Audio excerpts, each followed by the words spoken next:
La primera vez que entré en una universidad fue en la Universidad de Granada, en la Facultad de Letras, y en mi primer paseo por el jardín de palmeras y por los pasillos, que yo sentí que de pronto me encontraba en el reino de los cielos, vamos, me encontraba en el paraíso terrenal, ¿no? Y de pronto vi en un pasillo un cartelito que ponía Aula Antonio Machado, Aula Juan de Mairena, voluntarios para grupos de teatro. Y entonces, Aula 3, allá me presenté. Y entonces yo ya tenía mucho afán por la lectura y Antonio Machado era uno de mis santones preferidos, y me fui al Aula 3. Y en ese aula había unos chicos que iban a fundar el SDEUM, el Sindicato Democrático de Estudiantes. Estábamos en el año 68, nada menos.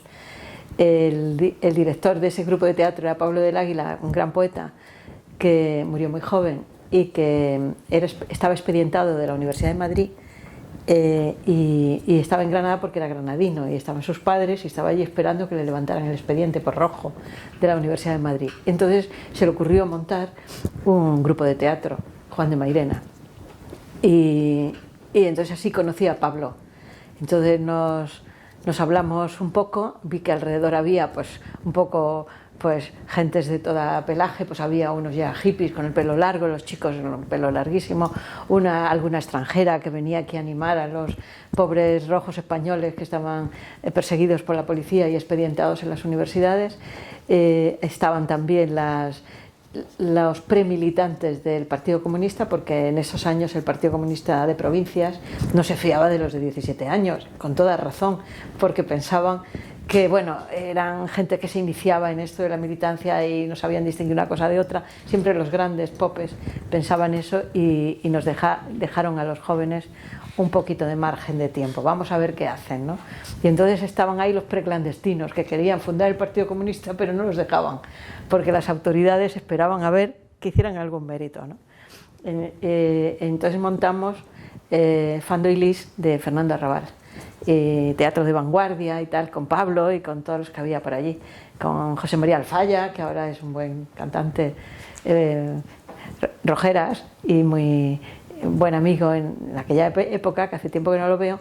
Y también pues estaba Bernabé, mi exmarido, que también era de los fundadores del Sindicato Democrático de Estudiantes, todo el tiempo haciendo teatro, pero también carteles con dibujos de Chumichúmez, empapelando la facultad y siendo perseguidos primero por profesores muy mayores que decían: chicos, que nos estáis ensuciando los muros de la facultad y tal. Y que de vez en cuando pues eran detenidos y pagaban alguna multa. Yo era de primero, con lo cual yo era todavía de los jóvenes y desentrenados la más desentrenada, porque acababa de llegar. Ellos eran de tercero, ya tenían como cierta experiencia y habían pasado por otras universidades, y ese fue mi primer grupo de amigos, ¿no? De pronto a casi todos estos los llevan a la mili, porque ya tienen 20 años o 19, o los llevan a la mili y se deshace el grupo de teatro, y yo pido mi traslado a la Universidad de Madrid. Pero yo tenía ya las referencias de Pablo, que era amigo de Sánchez Ferlosio, que era amigo de Carmen Martín Gaite, de Agustín García Calvo, del grupo de latinistas que había formado Agustín García Calvo en Zamora primero y luego en Salamanca, y que estaba en la Universidad de Madrid, y que había sido represaliado por encabezar con Aranguren y con Tierno Galván y otros una manifestación de estudiantes, con lo cual yo iba de represaliado en represaliado, porque me encontré de pronto con lo que el grupo de discípulos que tenía García Calvo en Madrid, y que tenían pues Tierno Galván, pero todos en la universidad, y nadie confesaba a qué organización pertenecía, porque era todo clandestino, ¿no? En ese sentido sí que había gentes que se dedicaban más a la educación, como Gómez Llorente del Partido Socialista, y luego los grandes popes del Partido Comunista, Simón Sánchez Montero, que vivía en mi barrio, en Aluche, y Carmen, su mujer, y Armando López Salinas, que era para mí un mito porque era el autor de la novela La Mina, uno de los grandes narradores socialrealistas, que era un gran dirigente del Partido Comunista en Madrid, ¿no? Y que era escritor y militante, como Blas de Otero, ¿no? Y como los que a mí me gustaban, los grandes escritores que además eran grandes militantes. Y y con ellos me formé, me terminaba de formar. Estaba también Alfonso Sastre con su teatro, que venían por la universidad, lo mismo que Carmen Martín Gaite, a animarnos a que lo que hacíamos, que estaba bien, que no nos preocupáramos, que aunque algunos nos decían que estaba mal, llevar panfletos a la facultad y hacer asambleas.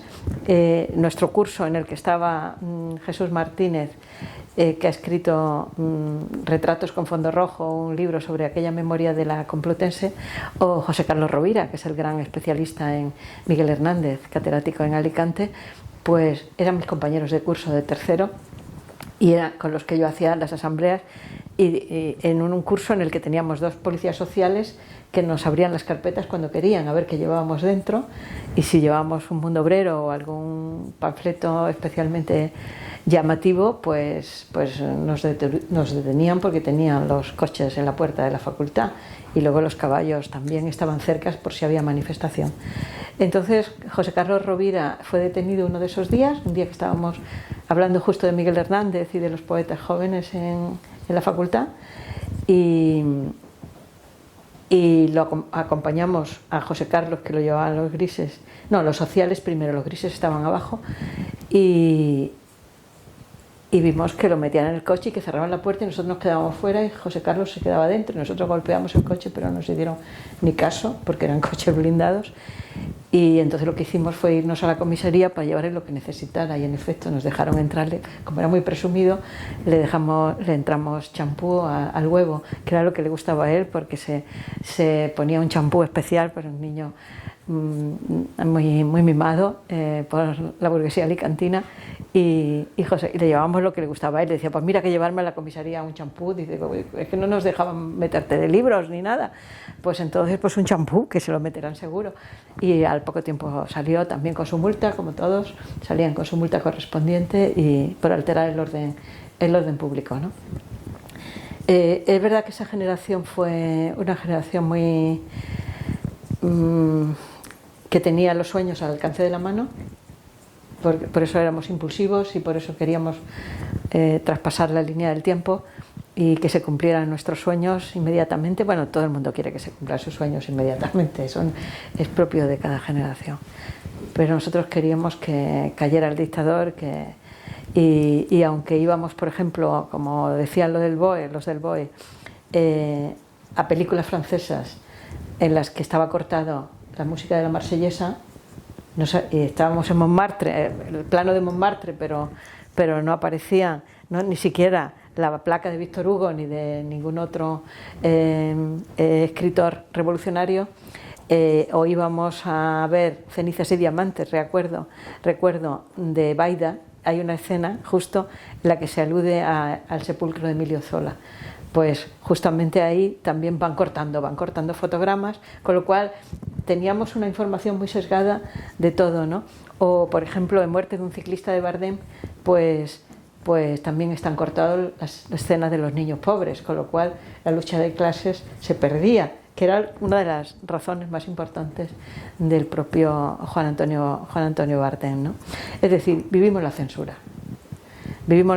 nos la aplicaron a nosotros, y nos lo aplicaban todo el tiempo, estaba vigente hasta 1975, y lo ejercían los órganos como el Ministerio desde el año 41, y la Delegación de Propaganda, que la ejerció Ridruejo, que luego fue un desencantado justamente del régimen, ¿no? Y hay algún momento de dulcificación de la censura, y eso con la ley Fraga, ¿no? Ya en los últimos tiempos, a medida que transcurren los años, se dulcifica, ¿no? Y hay una ley de prensa que termina con la consulta previa de autor y editor, que tenían que pasar los manuscritos antes al censor, como las películas, ¿no? O las letras de las canciones. Y aunque se dulcifica, sin embargo, hay autores que tienen que reescribir sus libros 3 y 4 veces. Por ejemplo, Blas de Otero, que suspenden una revista que es Ínsula porque Blas había escrito un poema que se titulaba Déjame, me haces daño, Señor, quita tu mano de encima, y claro, la censura eclesiástica no podía permitir eso. Me haces daño, Señor, quita tu mano de encima. Pero sí ha habido muchos, Avellán lo ha trabajado y otros investigadores ya tienen el tema de la censura.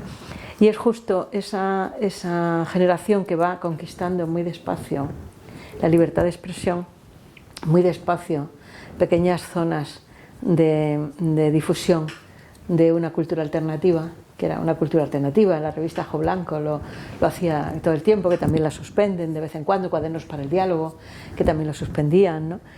Pues produce de pronto el diálogo de dos generaciones, que es la del silencio, la censura, que va ganando espacio, y la de los mayores que nos animaban, que nos apoyaban, que nos proporcionaban materiales, que nos defendían, que nos abrieron la puerta de los partidos políticos finalmente, y que nos crearon como interlocutores, cosa que me parece también una ventaja, algo que hoy no lo estoy viendo. No hay ese diálogo fluido entre generaciones, y eso puede producir cierto, no ya el empobrecimiento argumental, que sí, no, el deterioro de la convivencia ideológica, el deterioro de las ganas de trabajar juntos, que es muy importante, ¿no? También es verdad que los psiquiatras colaboraron en el concepto de matar al padre, que había que prescindir del padre, que todos que venían de otro lado, que todo el mundo empezaba de cero, que esto era cosa nuestra y tal. Y en nuestro caso pues no vivimos esa ruptura generacional, no se vivió, por mucho que Jung o los psiquiatras o Marcuse, ¿no?, hablaran de que matar al padre era muy sano en el sentido simbólico, ¿no? Entonces no lo vivimos, y de hecho se han mantenido esos lazos toda la vida, porque los árboles dan jugo a todas las ramas, ¿no? Las hojas se van cayendo, pero el tronco sigue dando jugo, y ellos eran verdaderos troncos pensantes, y realmente esa realidad no se vive hoy. Es el déficit que yo observo, ¿no? Que no ha habido esa fluidez, pero es verdad que puede ser transitorio, porque de pronto uno cae en la cuenta, ¿no? Todos caemos en la cuenta. Es decir, que esto no son situaciones que se mantienen, sino que de pronto caemos en la cuenta, y cuando se cae en la cuenta, pues de pronto se recupera lo que estaba pendiente, ¿no? Son temas pendientes que se pueden recuperar, y de hecho cuando vemos las cronologías vemos que se van recuperando. Los trienios liberales, que son de 3 años en el siglo XIX, y los decenios absolutistas, que son de 10, pues crean cierta desconfianza, ¿no?, de que es más el periodo absolutista que el liberal, pero luego vuelve otra vez otro trienio liberal. Es decir, que sí hay como alternancias de los momentos abiertos con los momentos cerrados o cerriles, ¿no?, y se puede corregir lo anterior. En ese sentido, yo creo que sí, que con la memoria pasa eso. Cada generación está aportando una parte de la memoria que estaba tapada o que estaba borrada, y llega otra generación y saca otro elemento que estaba pendiente, ¿no? Nunca habíamos hablado de la violación de mujeres en la guerra, porque nos parecía un tema que era demasiado escabroso y que no podíamos detenernos en eso, porque lo importante era la recuperación de otra era política, ¿no? Y luego se hablarían de temas más particulares. Y ahora, por ejemplo, ya se hacen estadísticas de la violación de mujeres, la violación en las guerras de las mujeres de todos los países, incluyendo el nuestro, ¿no? Incluso los mensajes de Equipo de Llano, que no se citaban pues porque nos parecía escabroso, llamando a la violación de mujeres del ejército de Franco, ¿no? Y en ese sentido yo creo que sí, que cada generación tiene que detenerse en algo que está pendiente, y que tiene que poner el foco ahí, y tiene que sacarlo, y con todo lo pendiente se va creando luego un camino nuevo. Cada decenio aparecen temas nuevos, leyes nuevas, leyes más abiertas, ¿no? Ahora estaba pendiente la anulación de los juicios del franquismo, que están todavía pendientes. No solo reconocimiento de víctima, porque si tú solo te quedas con el reconocimiento de la víctima, congelas al que causa ese dolor, lo congelas, y no le das oportunidad de que cambie, ni de que mejore, ni de que pida perdón, ni de que repare. Tienes que sacar del congelador a la víctima como víctima y al culpable como culpable, para darle posibilidad de que reelaboren un discurso reparador. No vamos a tenerlos congelados todo el tiempo, la víctima como víctima y el culpable como culpable, porque entonces esto no avanza. Lo ideal es, y yo pienso siempre en el caso de Ridruejo, que fue director general de prensa y propaganda, que va a la División Azul, a Rusia, y que vuelve y se desengaña y se hace antifranquista inmediatamente. Si dejas a Ridruejo en la primera fase de su momento como falangista convencido y no le das la posibilidad de que se mueva hacia el antifranquismo, como de hecho fue, pues entonces mantenemos el congelado de una forma cruel. Y el espectador, el estudiante, el investigador no admite que se quede el congelado ahí. Eso hay que descongelarlo. Se descongela a la víctima para que la víctima sea reparada y se descongela al culpable para que una vez que pague su pena o su precio o lo que sea, pueda pedir perdón y pueda avanzar y pueda ya no ser siempre el mismo culpable. Ese es un poco lo ideal de la memoria utópica, en la que yo a veces pienso que es muy difícil de conseguir, claro. Bueno, con respecto a la memoria, tú puedes, primero, el que tiene un deseo inmediato, tenga la edad que tenga, debe tener un poco de paciencia, porque todos los guisos requieren un cierto tiempo, no lo puedes tomar en crudo.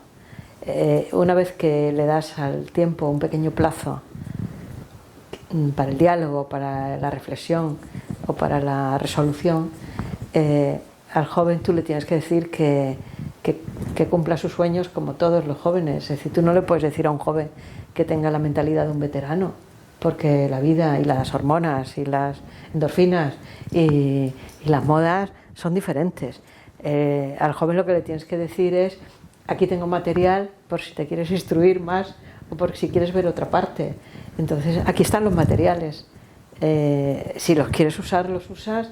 Si los usas, posiblemente te vengan bien, pero un poco así, en ese sentido, como más comprensivo, ¿no? Yo creo que hay que comprender, aunque comprendiendo la inmediatez del discurso del 15M, por ejemplo, pues a ti te gustaría poner una guinda y decir: ¿y si hacéis, ¿no?, aquí alguna cosa más, ¿no? Yo he visto a García Calvo en el 15M en Sol con su pelo blanco, a Basilio Martín Patino rodando Libre te quiero con la gente de 15 años y ver los mensajes feministas en las paredes, y era maravilloso porque era pues mi año 68, tal cual. Pero nos gustaba crear zonas de intimidad entre nosotros. Cuando venía alguien mayor nos conteníamos o nos autocensurábamos. Es normal que se mantengan los lugares de intimidad, ¿no?